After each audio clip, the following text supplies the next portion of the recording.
Let us consider Fraunhofer diffraction at n number of slits now. So for that, let us make the light rays, parallel rays of light, monochromatic light, to be incident on an arrangement of n number of parallel slits. So this arrangement of n number of parallel slit is called as diffraction grating.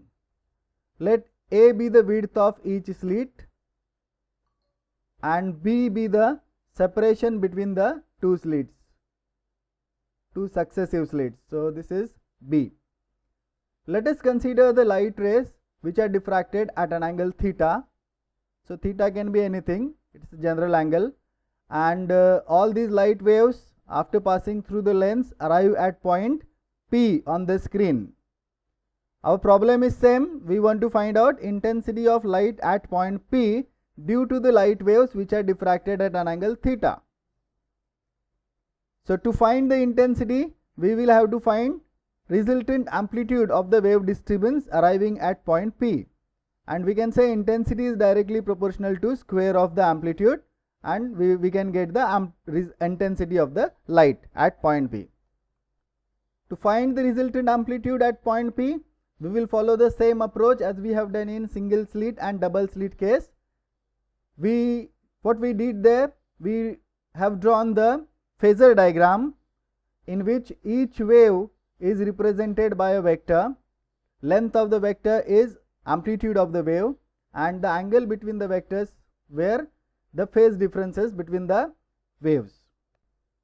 Here we will simplify the problem by assuming that all the light waves diffracted from this single slit of width A can be replaced by only one light wave having the amplitude E theta equal to Em sin alpha upon alpha, where alpha is pi by lambda A sin theta. We have proved this, so we can use this here. So all the light waves diffracted from this slit number 1 can be replaced by only one light wave diffracted from center of this slit. So S1 is the center of this slit. Similarly, all the light waves diffracted from this second slit can be replaced by only one light wave diffracted at an angle theta from the center of this slit, S2 being the center of this slit, and so on. So our problem is reduced to n number of waves diffracted from n number of slits. Amplitude of all these n number of waves we know. So to draw vector diagram, what do we need now? We need phase difference between the waves. So to find phase difference between the waves, what we will do? We will find out the path difference between them. So path difference between this wave S1P1 and S2P2 will be equal to S2K1, which can be written as S1 S2 sin theta. S1 is the center of this slit and S2 is the center of the second slit. So S1 S2 will be equal to A plus B, and therefore the path difference between this ray number 1 and ray number 2 will be equal to A plus B sin theta. Similarly, we can find path difference between S2P2 and S3P3. That will be again that can be found by drawing perpendicular from S2 to the ray number 3, and that is also obtained as A plus B sin theta. So we can generalize path difference between the light rays coming out of adjacent slits is given by A plus B sin theta. The corresponding phase difference can be written as 2 pi by lambda A plus B sin theta. We get phase difference by multiplying the path difference by 2 pi by lambda. So once we get the phase difference between the light rays which are coming out of adjacent slits and the amplitude of all these waves also we know, E theta equal to Em sin alpha upon alpha, we can draw a phasor diagram and we can find out the amplitude of the wave disturbance that is arriving at point P. So this is the same thing that we discussed in our earlier slit.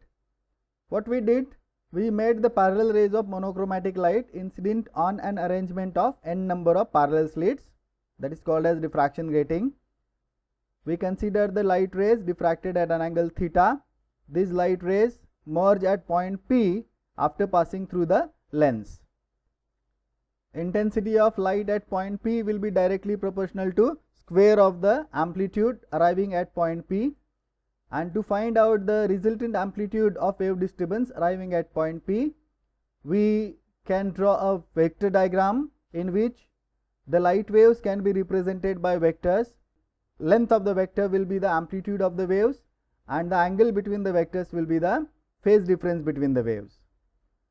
To simplify the problem, what we did, we replaced all the light waves diffracted from a single slit by a single light wave diffracted from center of the slit at an angle theta, and this light wave has an amplitude E theta equal to Em sin alpha upon alpha.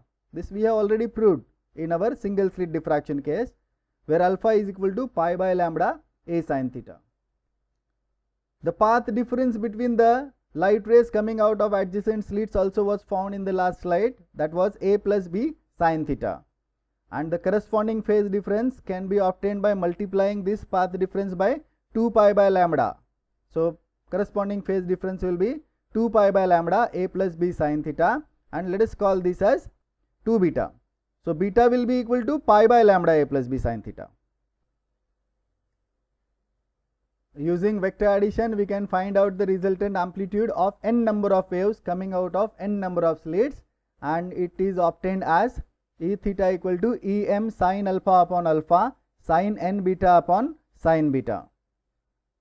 So here you can see again two factors. Em sin alpha upon alpha represents the effect of single slit, and sin n beta upon sin beta represents the effect of n number of slits, combined effect of n number of slits. This is a general relation now for any value of n. If you put n equal to 1, the problem will be reduced to a single slit problem. So if you put n equal to 1, this will become sin beta upon sin beta. So sin beta will get cancelled, and we will get the result for single slit, the resultant amplitude equal to Em sin alpha upon alpha. If you put n equal to 2, it will be sin 2 beta upon sin beta.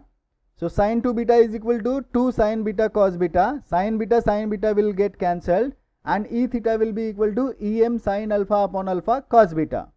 So that is the amplitude in double slit case.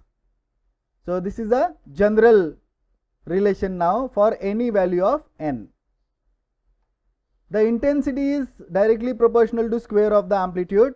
So intensity in case of Fraunhofer diffraction at n number of slit, intensity of light arriving at point P due to the light waves diffracted at an angle theta is directly proportional to Em square sin square alpha upon alpha square sin square n beta upon sin square beta. Alpha is pi by lambda A sin theta, and beta is pi by lambda A plus B sin theta.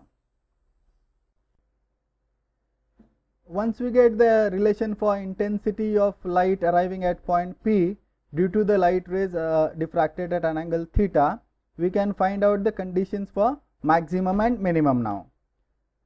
See, this intensity has got two factors, Em square sin square alpha upon alpha square, this is the effect of single slit, and sin square n beta upon sin square beta, this is the effect of n number of slits, combined effect of n number of slits. There will be maxima and minima due to single slit, and additional maxima and minima will be introduced due to this sin square n beta upon sin square beta. The conditions for maximum and minimum due to single slit we have already found. For maximum, for central maximum, alpha is equal to 0 or theta equal to 0 due to the single slit. For minimum, alpha is equal to plus or minus m pi, or which can be written as A sin theta equal to plus or minus m lambda. And then we will get secondary maximum for alpha equal to plus or minus m plus half pi. Now let us find the conditions for new maximas and minimas which are introduced due to combined effect of n number of slits, that is due to sin square n beta upon sin square beta. Now when the value of sin n beta upon sin beta will be maximum, value of this sin n beta upon sin beta will be maximum when sin beta is 0, and sin beta will be equal to 0 when beta is equal to 0 or plus or minus m pi. So this will be the condition for principal maximum, where m is equal to 0, 1, 2, 3. But when beta is equal to 0 or beta is equal to plus or minus m pi, sin n beta will also become 0, because n is an integer. Integer multiplied by an integer will be integer. So sin of n beta will also be equal to sin of integral multiple of pi. So its value cannot be determined easily. We will have to take help of limits in order to find the value of sin n beta upon sin beta when beta approaches to plus or minus m pi. So let us try to find the value of sin n beta upon sin beta when beta approaches to plus or minus m pi. So this can be found by differentiating the numerator and denominator. So this will result in limit as beta approaches to plus or minus m pi, n cos n beta upon cos beta. Now let us put beta equal to plus or minus m pi. So it will be n cos plus or minus n m pi upon cos plus or minus m pi. So this will have same value, cos plus or minus m n m pi and cos plus or minus m pi can be cancelled with each other, and we will get the value of limit as plus or minus n. Intensity is directly proportional to square of this. Therefore the limit as beta approaches to plus or minus m pi, sin n beta upon sin beta square can be written as n square. Thus when beta is equal to plus or minus m pi, the intensity is directly proportional to square of n. What is n here? Number of slits on the grating. That means number of lines on the grating. See, this n is different from the n which we have seen in the relation n is equal to 1 upon a plus b. In that case, n was number of lines per centimeter, and in this case n is total number of lines on the grating, total number of slits on the grating. So remember this important point. So this is the condition for principal maximum. Beta is equal to plus or minus m pi, where m is equal to 0, 1, 2, 3 and so on. So we got the condition for principal maximum in the last slide. Beta is equal to plus or minus m pi. Beta is nothing but pi by lambda a plus b sin theta, and therefore pi we can cancel, lambda can be taken on the other side, and the condition for principal maximum can be written as a plus b sin theta equal to plus or minus m lambda. Now minimum due to this factor will be obtained when sin square n beta is equal to 0 and sin beta not equal to 0. So sin square n beta will be equal to 0 when n beta equal to plus or minus m pi. But we require sin beta should not be 0, and therefore we will not consider the values of m where m is equal to 0, n, 2n. So these values are not considered for m. So condition for minimum is n beta equal to plus or minus m pi, where m is equal to 0, 1, 2, 3 and so on, but m should not be equal to 0, n, 2n, 3n and so on. So beta is nothing but pi by lambda a plus b sin theta. So the condition for minimum becomes n pi by lambda a plus b sin theta equal to plus or minus m pi. Pi can be cancelled, lambda taken on the other side, and the condition becomes n into a plus b sin theta equal to plus or minus m lambda. So this is the condition for minimum in case of Fraunhofer diffraction at n number of parallel slits. This condition is satisfied n minus 1 number of times between two conditions for principal maximum, and therefore there will be n minus 1 number of minima between two principal maxima. Between two minimas there will be one secondary maxima at the center, and therefore there will be n minus 2 number of secondary maxima between two principal maximas. Thank you for watching this video. If you like this video, then please subscribe to the channel so that you will get timely intimation of new videos uploaded to the channel. Thank you very much.